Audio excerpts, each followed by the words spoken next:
पर्यावरण शिक्षा में आज हम पर्यावरणीय अध्ययन की बहुविषयक प्रकृति द मल्टी डिसिप्लिनरी नेचर और इन्वायरमेंटल स्टडीज के बारे में पढ़ेंगे कि पर्यावरण अध्ययन में बहुत सारे विषय यानी बहुत सारे जो विषय हैं जैसे रसायन विज्ञान, भौतिक विज्ञान, जीव विज्ञान, ये सभी मिलकर के इसमें जो समाहित हैं उस प्रकृति के बारे में हम पढ़ेंगे। पर्यावरणीय अध्ययन यानी इन्वायरमेंटल स्टडी प्रकृति एवं मनुष्यों के अंतर संबंधों पर परस्पर प्रभाव का अध्ययन है। पर्यावरण प्रभावशील कारकों का योग है तथा क्रियाशील मानव इसके अध्ययन के विषय क्षेत्र हैं। EVS यानी environmental study is the study of the interrelationship and interaction between nature and man. इसलिए यह अध्ययन विभिन्न विषयों के ज्ञान को समाहित करता है, स्थूल सर्वेक्षणों में प्राप्त समस्याओं के समाधान प्रस्तुत करता है। इसलिए इसकी प्रकृति बहुविषयक हो गई है, क्योंकि समस्या के कारण एक न होकर बहुआयामी होते हैं। यानी जो समस्या है उसका एक कारण नहीं होता है, उसके बहुत सारे कारण होते हैं। पर्यावरण अध्ययन की यानी इन्वायरमेंटल स्टडीज की जो नेचर हैं उनकी कैरेक्टरिस्टिक्स 5 हैं, हम उनके बारे में पढ़ेंगे। कौन कौन सी कैरेक्टरिस्टिक्स हैं? पर्यावरण अध्ययन बहुविषयक प्रकृति रखता है, यानी environmental study has a multidisciplinary nature. दूसरा है समस्या के कारणों का वैज्ञानिक विश्लेषण करता है, यानी performs A scientific analysis of the causes of the problem. यानी जो समस्याओं का कारण है वो पर्यावरण अध्ययन में वैज्ञानिक विश्लेषण की तरह से किया जाता है। तीसरी विशेषता है अधिक प्रभावों की व्याख्या समाज के संदर्भ में करता है। Explains the motives in the context of society. फिर है इसकी समस्याएं क्षेत्र एवं काल विशेष से जुड़ी रहती हैं। जो पर्यावरण अध्ययन है उसकी जो भी समस्याएं हैं वो समय के साथ बदलती रहती हैं, यानी समय और क्षेत्र और काल इनसे जुड़ी रहती हैं। Its problems are related to the reason and time. समस्याएं और कारण गत्यात्मक प्रकृति रखते हैं, यानी problems and causes are dynamic. यानी इसके जो कारण हैं वो गतिशील रहते हैं, क्रियाशील रहते हैं, यानी गत्यात्मक रहते हैं। अब हम पर्यावरण अध्ययन की बहुविषयक प्रकृति के बारे में पढ़ेंगे, यानी इसकी कौन कौन सी प्रकृति है। और जैसे सबसे पहली है वनस्पति शास्त्र और पर्यावरण अध्ययन, यानी botany and environmental study. Botany यानी वनस्पति शास्त्र और जो पर्यावरण हैं वो एक दूसरे से रिलेटिव हैं, यानी अंतर संबंधित हैं।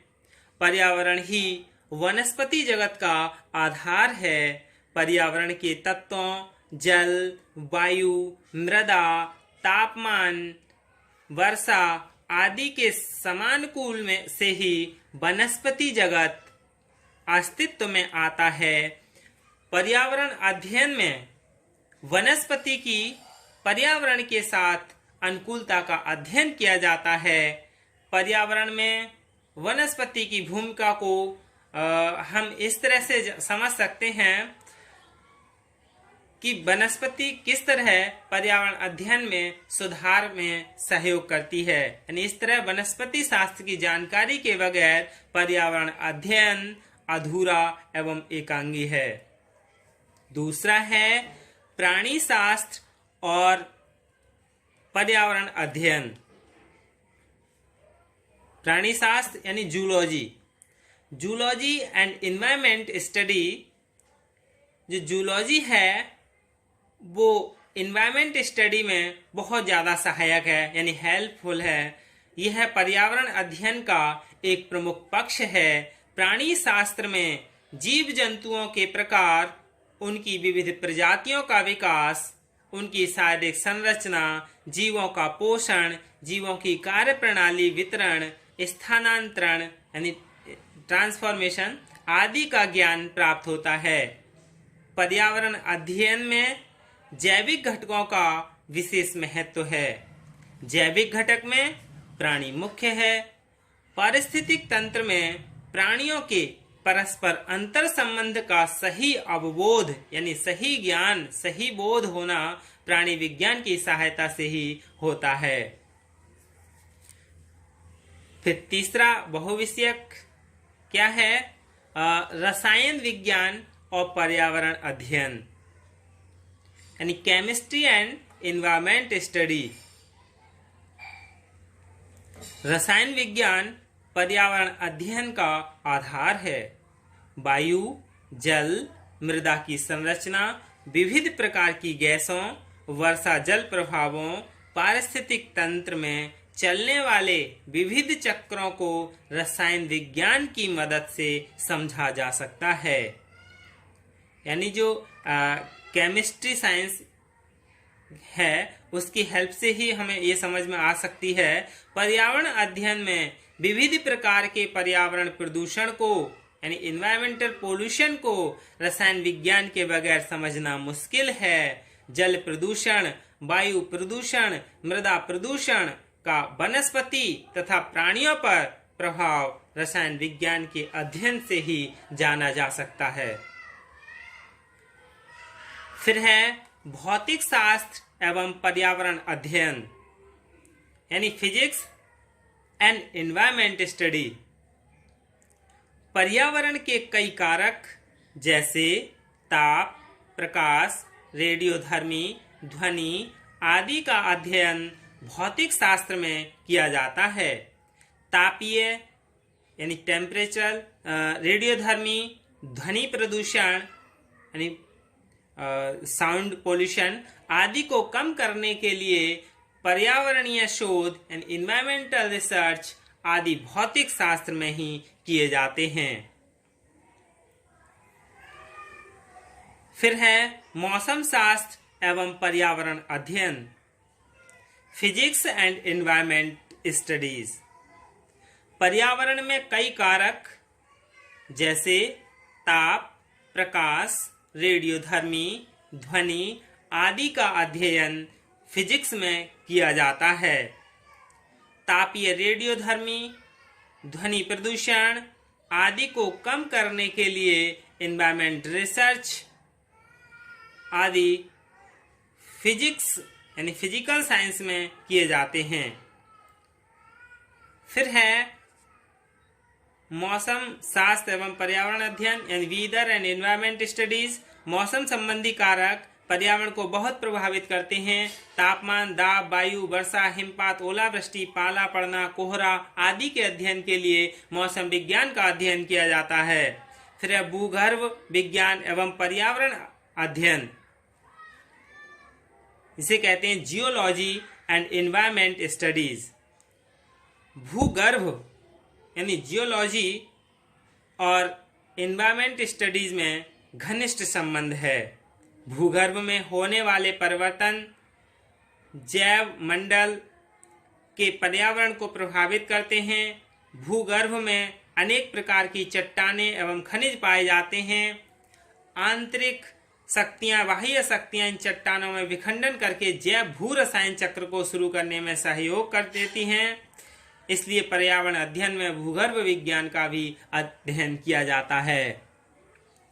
भूगोल एवं पर्यावरण अध्ययन यानी geography and environment studies. Geography में क्या है? भूगोल और पर्यावरण का ये एक दूसरे से जुड़े हुए हैं। भूगोल की मुख्य विषय वस्तु मानव और पर्यावरण के बीच संबंध का अध्ययन है। भूगोल में पर्यावरण की पारिस्थितिक व्याख्या तथा किसी प्रदेश में पर्यावरण तत्वों और मानव वर्ग के बीच जैविक संबंधों, आर्थिक संबंधों और सामाजिक सांस्कृतिक संबंधों को समझने और उनका मूल्यांकन करने का प्रयत्न किया जाता है। पर्यावरण में भूगोल के महत्व के कारण भूगोल की एक नई शाखा का जन्म हुआ जिसे पर्यावरण भूगोल कहते हैं, यानी इन्वायरमेंटल ज्योग्राफी। फिर है अर्थशास्त्र एवं पर्यावरण अध्ययन, इकोनॉमिक्स एंड एनवायरमेंट स्टडी। अर्थशास्त्र एवं पर्यावरण अध्ययन भी अंतर संबंधित हैं। कई आर्थिक क्रियाओं का पर्यावरण पर प्रतिकूल प्रभाव पड़ता है। विकास की अंधी दौड़ में पर्यावरण को नजरअंदाज करते हुए आर्थिक क्रियाएं संपन्न की जा रही हैं। प्राकृतिक संसाधनों का अंधाधुंध तथा अनियोजित शोषण किया जा रहा है। इससे पर्यावरण अवनयन हुआ है, यानी नष्ट हुआ है। पर्यावरण व आर्थिक क्रियाओं में संतुलन होना बहुत आवश्यक है। इसी कारण अर्थशास्त्र और पर्यावरण अध्ययन एक दूसरे से संबंधित हैं। फिर है राजनीति विज्ञान एवं पर्यावरण अध्ययन। राजनीति विज्ञान और पर्यावरण भी एक दूसरे से इंटर रिलेटिव हैं, क्योंकि पर्यावरण पर अंतर्राष्ट्रीय समझौते होने लगे हैं और कई अंतर्राष्ट्रीय संस्थाएं पर्यावरण की दिशा में कई कार्य कर रही हैं। संयुक्त राष्ट्र संघ एवं अनेक राजनीतिक संगठन पर्यावरण संरक्षण की दिशा में महत्वपूर्ण भूमिका निभा रहे हैं। फिर है समाजशास्त्र एवं पर्यावरण अध्ययन, यानी सोशियोलॉजी एंड एनवायरमेंट स्टडीज।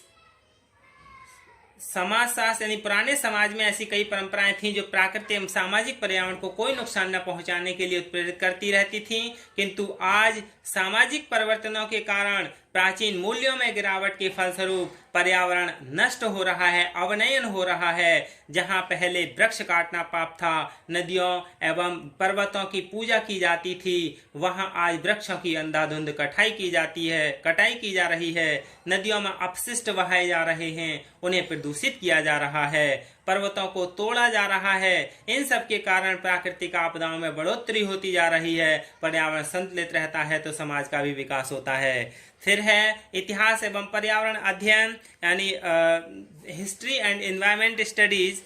इसमें क्या है, इतिहास के विविध पक्ष भी पर्यावरण से संबंधित हैं। जैसे उत्थान एवं पतन में पर्यावरण की भूमिका होती है। पर्यावरणीय असंतुलन के कारण इनके प्राचीन सभ्यताएं समाप्त हो गई हैं।